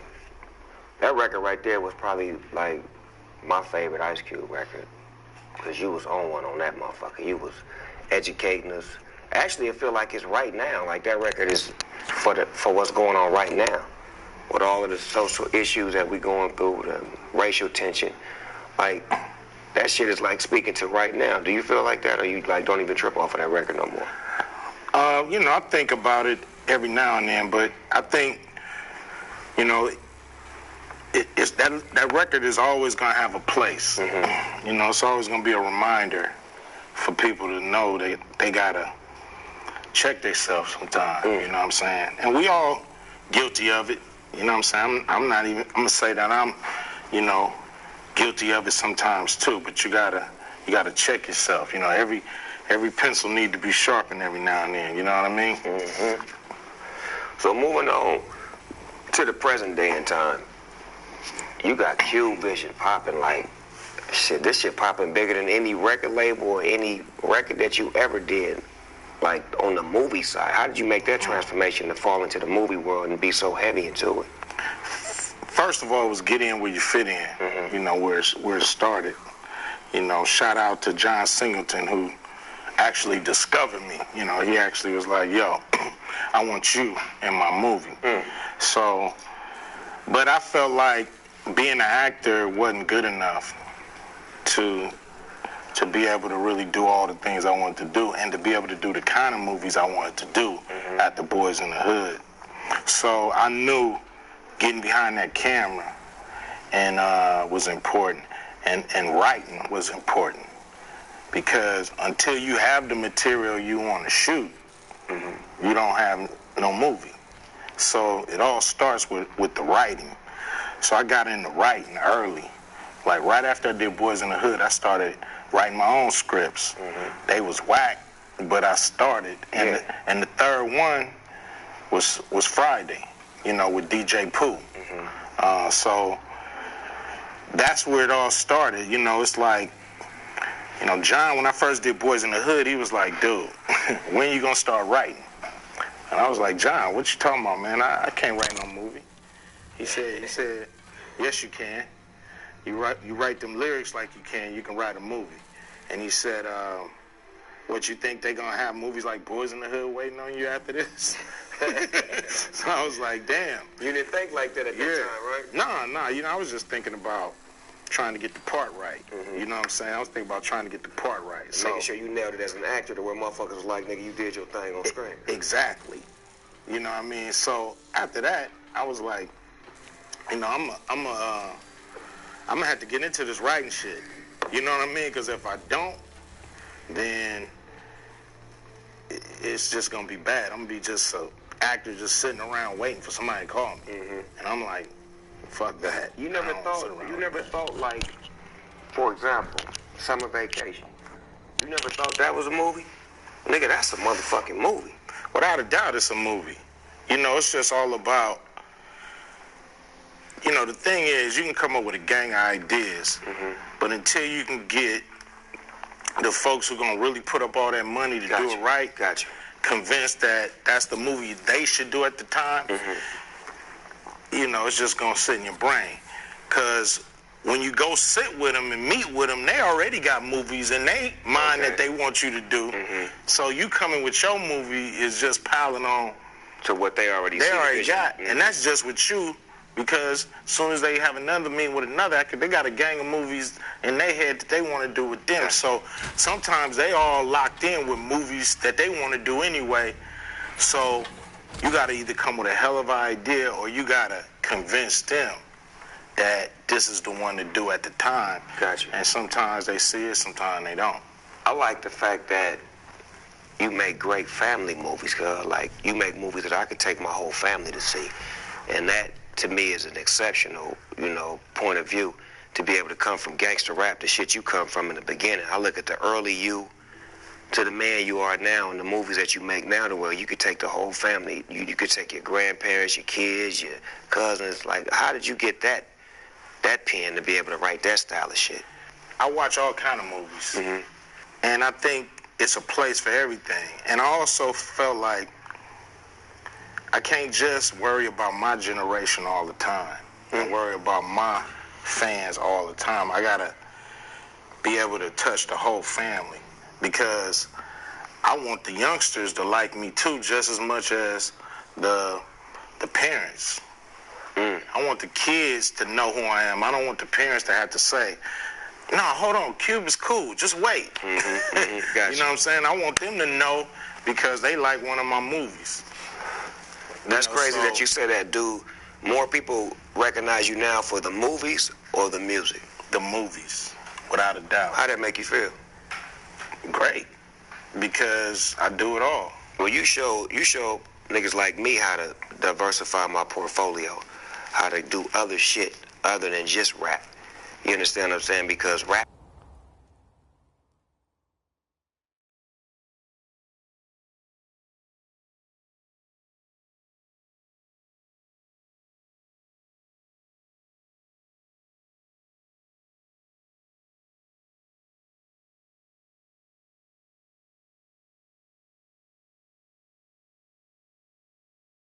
and do movies that, you know, you started a lot of comedians' careers. Like Russell Simmons did it and you did it. It was like a complimentary. And that's the shit that I started when I started following your direction. And I see others are following my direction. So you did a great job of what you did, OG, and I commend you for it. I appreciate it, man. What I also love is that how you kept your family involved. I remember when your son was rapping with you on tour. But then I watched how Junior stole a motherfucking movie playing you in NWA Straight Outta Compton. That nigga was dead on you, like. And I know for your son, it's hard. Niggas think it's easy for your son to play you, but explain what he had to go through to get that role. Because niggas just think you just woke up and said, nigga, okay, you playing that. Nah. As a producer, that would hurt the movie. And that comes first. You know, I could have put him in the movie a long time ago. You know, I've been doing a lot of movies. He's been around the whole time. But when you write for the part, regardless. And I was watching him for a long time, and what did it really, what I knew, and when I knew he probably could do it, is when I took him on tour and saw him on stage performing. We did a couple shows again with them niggas. Him and his brother came out. I was like, you got your pimp, something about the soul. Yeah. She couldn't make it on her own. Yeah, she couldn't make it on her own. I said, uh-oh. Yeah, so it was cool, you know, to see them get down and to see him get down. And I was like, if he get his acting chops together, he might could do this, but he got to be serious. So I'm gonna put him through the ringer. Yeah, I know you did. That's what we do as fathers, though. We don't go soft on our kids at all. You can't, because you know the scrutiny they're gonna get if they don't get it right. It's better for them not to do it and not to step out there. Thank you. I told him, I said, man, he had a life just being cool and spending my money. You know what I'm saying? And this right here could make him, you know, one of the most hated persons on the internet as long as his movie is out. You know, people could have been like, man, keep your day job, just be his son. Exactly. You know what I'm saying? Exactly. So he was setting himself up for that. So he had to be, you know, great in the role. He had to become a great actor in a short amount of time. He's very articulate, to be able to get down. I love the way he speak. I love the way he conduct himself, the way he carry himself. You and your wife did a great job when he comes on some real shit, you know. And that go a long way, because a lot of successful people who have kids, their kids is fucking crazy. And I'm just keeping it 100. Yeah, without a doubt. When motherfucker make it, them kids go crazy, because they like, nigga, you can't tell me nothing. My daddy got money. I can do what I want. But to have your kids in line and to have them respectable, that's a tribute to you and your wife, cuz. So definitely want to give y'all a shout out for that. And I follow that path, too, on the same note, to try to make sure that mine's is straight, you know what I'm saying, with the wife being the backbone. Be good to your kids, because your ass gonna get old one day. Yeah, that's for damn sure. Hi, I'm Stormy Friends. I'm in Wet Wayne, United Kingdom, and it's foggy, cloudy, and dripping wet all over our city. Ladies, I suggest white t-shirts today. That'll look good. You guys want to bring some protection for sure. It's really wet, very slippery on the road, and anywhere else that you go, so be careful.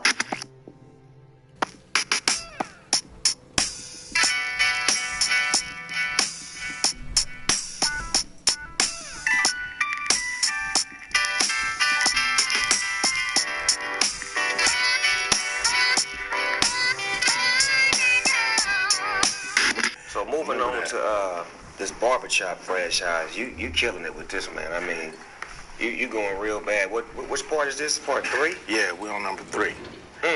Yeah, I'm happy about it. I'm happy that, you know, we got a movie that's a great movie. Regardless of the number of the barbershop, it's a great movie.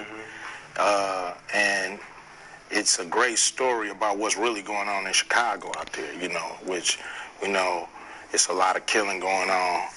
And we dealing with it because they deal with it in real barbershops. Yeah, that's the conversation. You know what I'm saying? They deal with it in real barbershops. So we got to deal with the real. I love that, man, how you able to, you know, transcend and go to other parts of the world and help them out.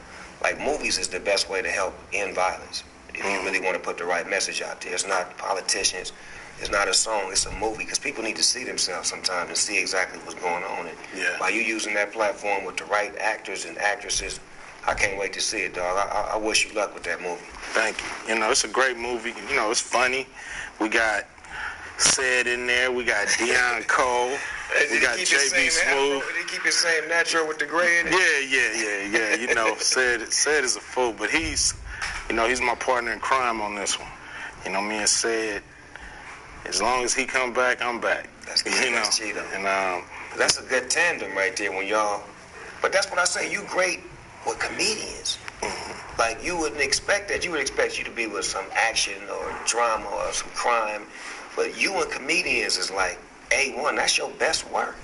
Yeah, without a doubt. You know, I think, I understand the science behind the straight man and how it works, and if you get a comedian that understands what he's supposed to do, and if you both stay in your lane but swerve a little bit, then you should have a great combination. You know, it's been working since the beginning of film. I love that ride along too. I fuck with that. Yeah, ride along is funny. I fuck great, and you know, it's a good premise for a movie.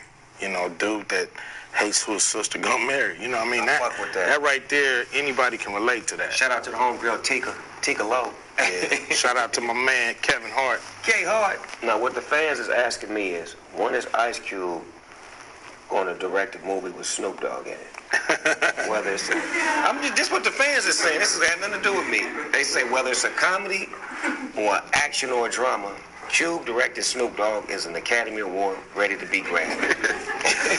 Well, you know, I ain't directed since the Players Club. Well, I mean, you went to pull your directing hand now, nigga, because that was one of the coolest movies that ever come out. Yeah, it was cool, but you know. Yeah, Bernie Mac owned one. Yeah, Dollar Bill. Dollar Bill was a fool. Yeah. Early in the game, he was like, you can't take everything, because that's when the nigga was getting kind of hot.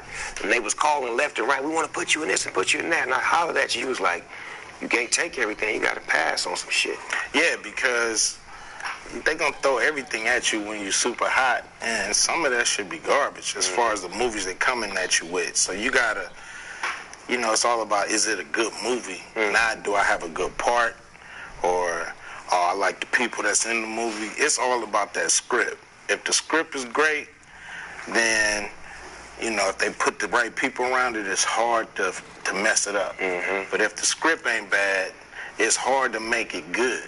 You know what I'm saying? If the script is bad. So, you know, you got to refine that script and keep working that script until it's a good read.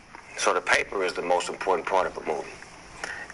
At the start, you know, because it's the foundation. It's like building your house on a great foundation, because, you know, you look at a script that's great, you figure if I put the right actors, it ain't gonna do nothing but get better. Okay. If I put the right director on it, ain't gonna do nothing but get better. If I put the right producer, you know, all these right things around it, put the right sound man, put the right DP, put the right, it should be good. You know, it's gonna be hard to fuck this up. But if the script ain't right, then you put all those people together and it still be whack. Because who's the man? You remember that bullshit? Yeah, I remember that movie. That shit was bullshit. You know, it was a lesson. Yeah, I'm glad I wasn't out at that time, because I probably would have been in that bullshit. Who's the man? It should have been done better. Yeah. As far as... Because it had everybody. Yeah, that would have been cool, but it got to be the right reason to have everybody. It's the paper. It's got to start with the script. Why are we even on them screens? What did I come here for? You can't have, like, Biz Marquis as your lead detective. You know what I'm saying? It's like, that just, I don't know. Well, I got this little part of my show. It's like a little game, dog. We go everyday people, a.k.a. real nigga shit. I'm going to ask you some questions and you answer to the best of your ability. Damn, man. For real, though. These lights, I thought it's a small game show, yo. The lights feeling hot right now. You never been on a game show before? Yeah, man. I didn't think I was going to have to think. All right. It's simple shit, though. What's the first thing you do or think of when you wake up? What I got to do for the day. Hot or cold? Hot. In and out or Fat Burger? Fat Burger. Favorite pair of shoes all time? Chuck Taylor's. If you were stuck on the island for a year and could only listen to 3 albums, what would they be? Oh, my God. Superfly soundtrack. It Takes a Nation of Millions to Hold Me Back. And probably Fly. That nigga want to fly, huh? Everybody want to fly. Super cube flying through the sky. In a real motherfucking way. I'd like to thank my guest, the one and only Ice Cube, the Don Mega, for stopping by the GGN News Network. He's got a movie coming out April 15th, Barbershop 3. Got a record coming out. Everything's Corrupt. Be on the lookout for that. This is my homeboy, my friend, my OG. I want to thank you for coming by. Y'all get everything with Ice Cube money. Go see the Straight Outta Compton. Go get the DVD, Ride Along. Are We There Yet? Friday. Boys in the Hood. I can go on and on. I mean, this nigga got classics, man. But his newest classic he working on, that Snoop Dogg movie, oh my God. Man, just wait till we get the script together, man. Same dog channel, same dog time. I'm at y'all like that there. Peace. Yeah. Church. Preach. Tabernacle.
Did you bring some smoke? No, just kind of figured you'd be providing it. Do you like Zags or Blunts? Either or. Either or. I like a nice, yeah, it's great. Let's see if you like that. Cool.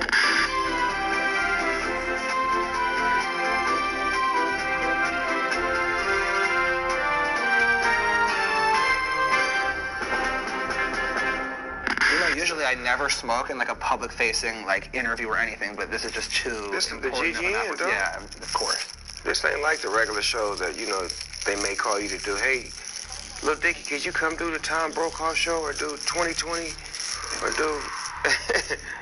You know what? The first thing everybody asks, of course you know this, whenever like they see that I did a song with you, they say, oh my God, did you smoke weed with him? And I've always been like, no. But now, oh man, fuck no. How the fuck you did a song with him and you ain't smoked weed?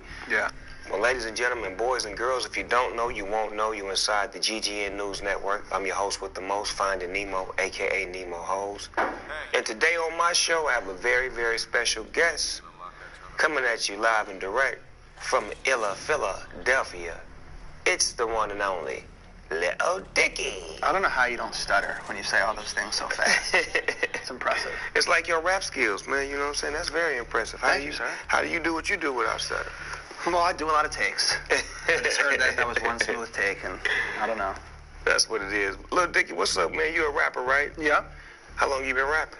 I've always kind of rapped real casually, like growing up, but I didn't really take it seriously and like sit down and really decide to perfect the craft until about 4 or 5 years ago. Yeah, so it's pretty, I'd say I was lucky to figure this out, that I was able to do this. And what made you decide to say, you know what, I want to not rap to the mirror or rap to myself, but I want to rap to people?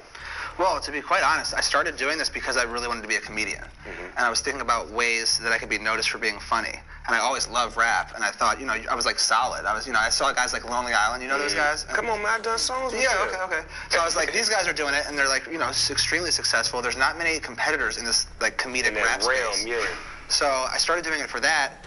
And then, you know, always loved rap as a consumer, but never really, like, in my wildest dreams did I think that I could be a respected rapper. And then the rapping just got better and better. It kind of works like a sport. Yeah. And Practice now... makes perfect. Right, exactly.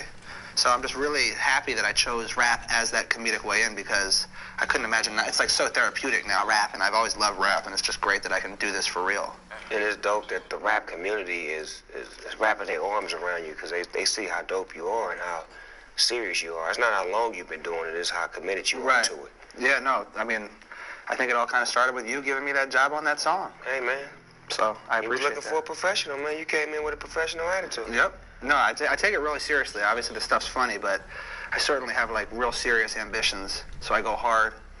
You do. I look at some of your old stuff. Yeah. That you put out in your videos. Yeah.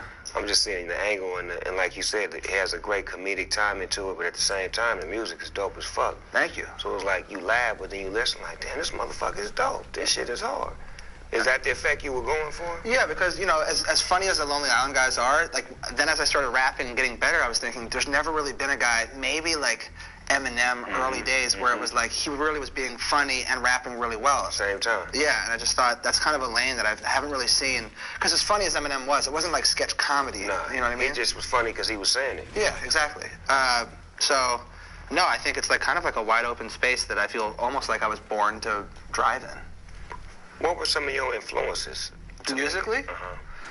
I mean, first off, keep in mind, like, when I'm listening to these people as a kid, it's not me thinking that they're influencing me to become a rapper. I'm just, like, a huge fan. But, like, Jay-Z and Nas, like, growing up, for sure. I think my favorite album of all time, just in music ever, is College Drop. So y'all hip to the new age, the new world? Yeah, we got people. We're on everything that can be on, man. We have people that know. Yeah. You on that new website, eatpussy.com? No. You're not on that one, huh? No, I got one called whatpussy.com.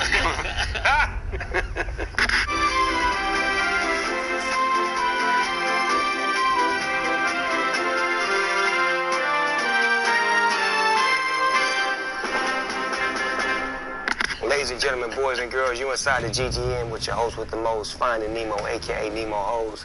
My special guest, you already know what it is, Cheech and Chong and this motherfucker, man. This is what we do, man. We up here just chopping game and, you know, doing what we do. I mean, these are the pioneers, the guys who originated the shit that I do. So it's an honor and a treat to have y'all sitting on my show right now, man. Our pleasure. We went on the Up and Smoke tour. Yeah, man. Thanks for them royalty checks, too. But how did that feel for y'all to know that y'all put something down that continued to grow? Oh, yeah.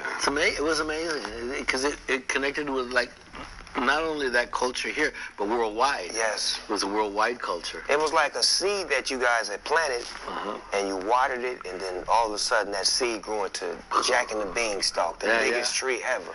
That was actually the first name of the movie when we started writing, Jack and the Weedstock. Are you serious? Yeah, I swear to God. Remember that one? Well, that was a script that a friend of mine and I wrote. We wrote Jack and the Weedstock. And then when we made the movie deal, they wanted the Cheech and Chong characters. You know, they didn't want... So whatever happened to that movie? It's still sitting on my shelf. We may need to do that. It's on the bottom of a bird cage right now. Yeah, I'm ready. No, we may need to do that. That's a good one. We may need to do it in animation, though. Ooh. Oh, I like animation. Yeah. You're going to hold on. Let's see. Thank you. I was wondering when you were going to ask. I knew you.